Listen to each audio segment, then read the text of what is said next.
Hey everybody, Dave Nelson here. In this video, I'm going to show you, run through these top tabs of this edit on part of your website editing toolbar.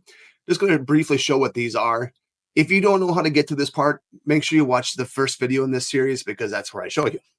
All right, so I've already kind of touched base on editor in the first video. On the next one, it's going to be listings. So this is just, again, some of the basic stuff. If you want to add filters, and this is all going to be towards your website. I don't mess with this stuff. This is where, if you don't have an MLS attached, this is where you add your MLS. Pretty simple. Some states have multiple MLSs, so then you can add your multiple MLSs to here, and it'll pull it to your website. The next is the blog. I love this page. I think the blogs are freaking awesome here. So I'll go into more detail on these later, but this is where you do your blogs. Areas. I will kind of show you how to do this in another video, but these are featured areas. These will actually go onto your website itself, and I'll kind of go through more detail of where to find those and how to do that. But again, these are all personalizations. And remember, if you don't see a lot of this stuff, I'm guessing your broker or your team leader won't allow you to do that.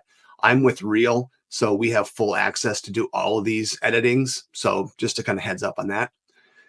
Widgets. These are where you're going to find anything that you want to attach to something else. So for example, I use another website service where I have a geo-farming website, and I created a widget right here for my own zip code, 55431. And then I can actually put that into someplace else. I will show you how to do that in another video.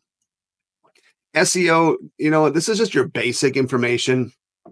So this is where, SEO stands for search engine optimization. This is the stuff that you want to do for your overall website.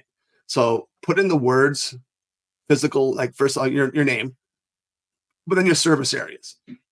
So when people go onto Google and search for homes in Minnetonka or Chaska, whatever, you want them on here. So just add as many areas as you want to, and then add your keywords.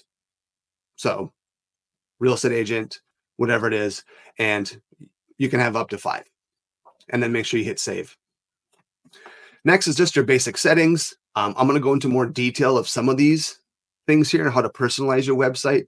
But this is where you're going to find your domain, your favicon, your team information, some lead capture information, and then some basic tools. But again, I'm going to go into more detail on a separate video. But I just want to give you an overview of what these are so you'll know where to find things when you need to. All right, that's it for this video. Hope you liked it. Make sure you like, subscribe, and share this stuff because sharing is caring. And I'm looking forward to seeing you in the next video.